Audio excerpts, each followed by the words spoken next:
Hey, I'm back! Woohoo! So it's been a long time. I've been moving, not continent, but country. And firstly, I need to say a big thank you to Mikey, Lowell, and the Budget Pedal Chat for filling in for me, because it was meant to be a lot shorter time than it actually was. But delays and everything caused delays. So look, if you don't know what we do here, we upload 2 to 3 videos every week. So we upload demos and we upload a weekly news video like this one. So if you like what you see here today, then please hit the sub and the little bell and these sort of things. It means the world to us, and it's a little click for you, so it means, you know, we really do appreciate it. Let's get on with the news. So today's date is the 20th of August 2021, and the first bit of news I've got to bring to you is about the first ever Gibson Les Paul that rolled off the production line. Now, it makes sense that they turned around and gave that to Les Paul himself, which is cool. He then played it for years and years and years. He heavily modified it. As things he did to it were the wraparound tailpiece. He replaced that with a vibrola, so that's like a tremolo. He changed the neck pickup for a Diamond Dynasonic, and he actually forced it to fit into a soap bar cover, but the pickup points didn't line up, so he drilled them out himself, and it was really rough, but it worked. He added another output to it, so he had an output for normal amplifiers, and then he had a line output to go straight into a desk, because he did a lot of recording. He was a recording pioneer, Les Paul. He invented a lot of the things we love, a lot of effects that we love. What else? He also put a little transformer in there to create like hum cancelling between the P90s, which is really, really clever. So this guitar, the reason we're talking about it is it's now going up for auction. A lot of guitars over the last few years have gone up for auction, like the Black Strat and these sort of things. This is going up at Christie's in New York on the 13th of October, and the guide price is surprisingly low. I think it was around 100,000 off the top of my head. It may have even been lower. Yeah, so we're really interested to keep an eye on this and see what it goes for. So in the comments, let us know what you think this is going to go for. It's quite an interesting guitar. A lot of heritage, a lot of prestige to this guitar, even though it's battered. So, right, let's move on. So, Amanito. I said it right first time. These are a new company, and they're creating something called the All-in-One Amp. I'm really not sure how I feel about this, and I think most people are kind of on the same sort of level from what I've seen around comments and discussions. This is a Kickstarter project. As you can see, it looks like a shell, so you know, or a car turbo or something along those lines. It's an all-in-one floor unit that has effects built into it, courtesy of Shark DSP. It has different types of amp modelling, maybe? I'm not 100% sure, but it is based around 2 valves, so 2 vacuum tubes. And it kicks out around 200 watts of RMS output, and that's courtesy of a neodymium speaker, which points up at you like a monitor. Now, people who are fans of this are harking it as all you'll ever need, but let's be fair, you cannot gig with that speaker, even if it's a neodymium speaker, which, you know, they're quite powerful and quite light. It's pointing up at you, so all the sound's going to be hitting the ceiling. You're not going to be able to project those tones out to an audience, so you will not be able to gig with that as it is. Now, there are XLRs out, so you can add cabs to it or run it to the front of house or whatever you want to do like that, but that means it's no longer an all-in-one unit. You know, you've got to then have other bits of do it in a modular way. So I'm not sure how I feel about this, because there are other options. If you think, okay, this is a great practice tool, that's cool, but then you've got something like the my Wazeraires here, for instance. People say that they're expensive for what they are. Well, this is going to be $3,000. That's basically like 10 times more than what they cost. But I love innovation. I really love people thinking outside the box, and I just get the impression that this particular product is someone's kind of thought, what do I need specifically for me for X, Y, and Z scenario?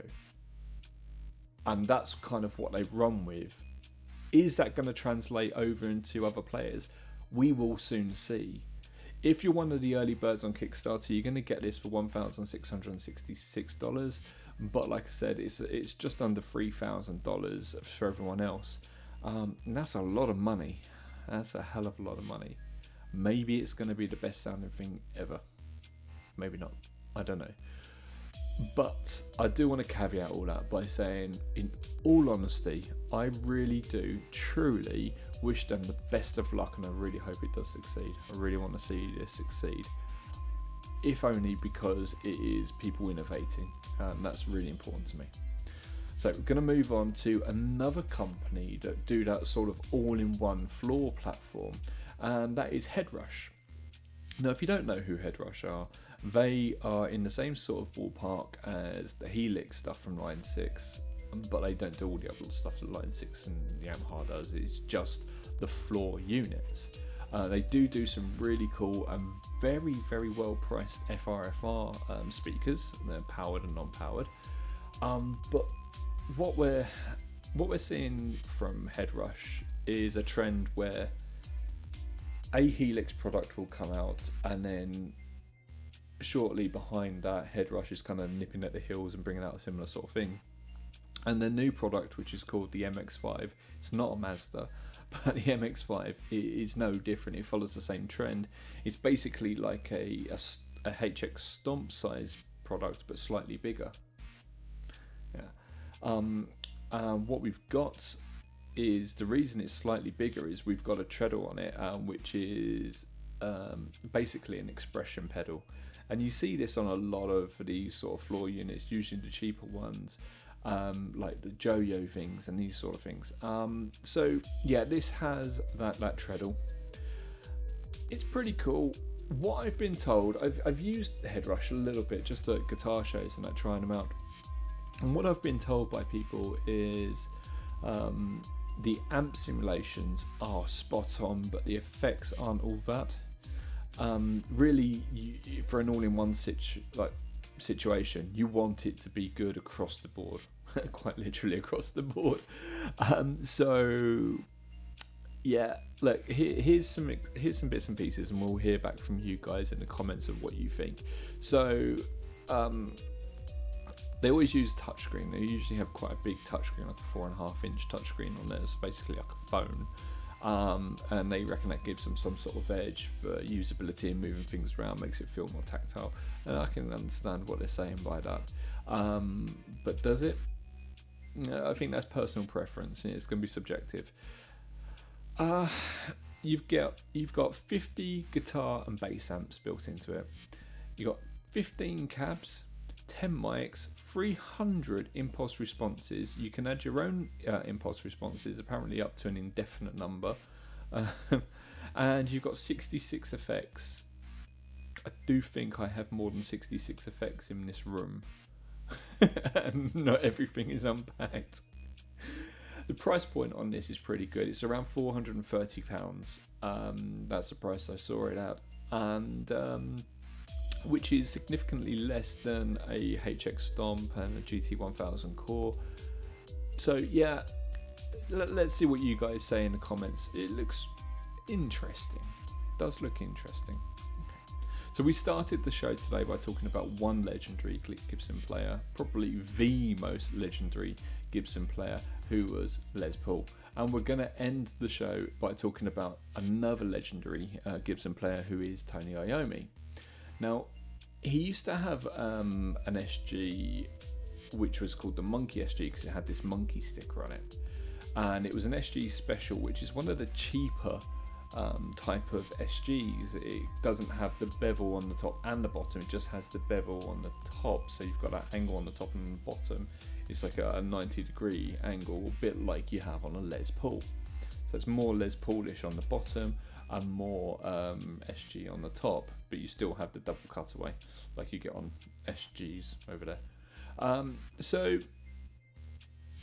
that was a guitar he had back in the day.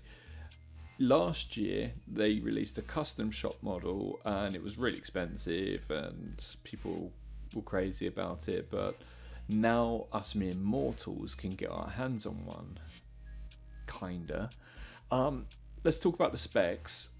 So it's mahogany back and neck, mahogany body and neck, rosewood board. You got Gibson made wax potted P90s. It's not aged like the custom shop version was. You've got Grover Rotomatic tuners. Grover make great tuners, they really do, some of the best. Multiplied vintage pick guard, but that isn't authentic to the original, but it does look bloody good. Then you've got a wraparound bridge with adjustable intonation saddles, a bit like a Tune-o-matic you would get on a Gibson Les Paul, sorry. But you can bring it backwards and forwards as well, so it's pretty cool for an SG. It gives you that sort of wraparound sound, but you can stay in tune, and you do get a monkey sticker in the hard case as well. I personally think if this guitar came out just in the range and it wasn't linked to Tony Iommi, this would be probably at a push around $1,500. But this is $2,399.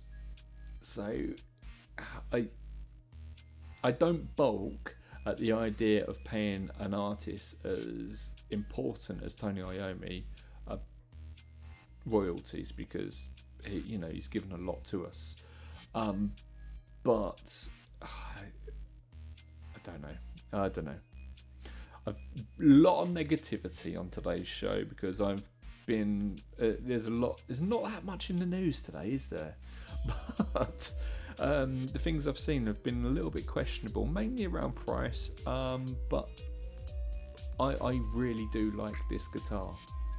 Is it worth 2.4 grand? That's a question you're going to have to answer. So look, here we go. I've got all these questions for you. Right, let us know, how much do you think Les Paul's #1 guitar is going to sell for? Would you buy the shell-shaped floor unit for 3 grand? Do you have any comments on it? What do you think? You've got the tempered glass, and is it touchscreen and these sort of things? It's interesting. What do you think Headrush should do next? Do you think they should keep following the trend of like what sells from Helix because it's a good business model, or will do the same but a little bit cheaper and with a touchscreen? Or do you think they should kind of start innovating and doing some things themselves off their own back? And it's 2.4 grand, 2.4k too much for the Iommi guitar, or is it a fair price? Put your answers in the comments, let us know, and we'll start a discussion. Thanks very much. I'll see you all next week. Nice to be back. Bye bye.